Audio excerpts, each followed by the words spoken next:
Il est à 23h40 et je crois que le président de la République, commandant suprême des forces armées de la République démocratique du Congo, est encore en ce moment précis en train de travailler. Cette réunion, c'était pratiquement la dernière d'une très longue journée parce qu'il y avait à la fois le besoin de suivre de près la situation sécuritaire à Goma. Vous savez que ce matin, des camps des déplacés ont notamment été touchés par des bombes. Il était question d'étudier tous les mécanismes, notamment avec les responsables tant au niveau du gouvernement qu'au niveau de l'armée, pour voir comment on assure la protection et la sécurité des populations.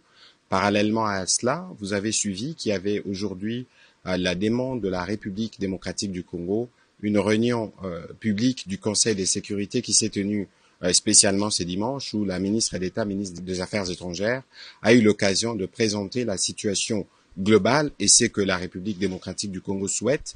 Et dans ces mêmes esprits, le président de la République a eu plusieurs contacts avec un contact diplomatique pour évidemment étudier tous les tours de la question. Et donc à ces propos, le président de la République a tenu d'abord à exprimer toute la solidarité du gouvernement et de lui-même envers nos populations qui sont affectées et qu'à ce niveau, toutes les dispositions sont prises pour nous garantir la sécurité et la protection des compatriotes, parce que nous savons qu'il y avait justement, par exemple, ces bombes qui sont tombées sur les camps des déplacés. Il faut s'assurer que les vies humaines sont préservées. Voilà, en synthèse, les tours des questions qui ont été abordées ce soir autour du président de la République. Nous sommes dans une situation de guerre où l'actualité évoluée, elle peut évoluer à tout moment.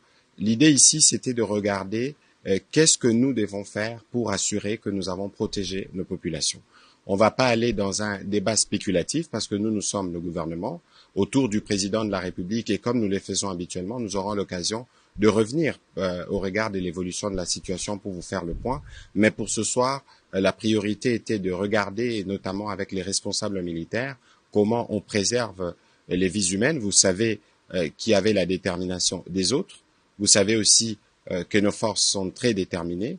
Et donc, au milieu de cela, il y a une population.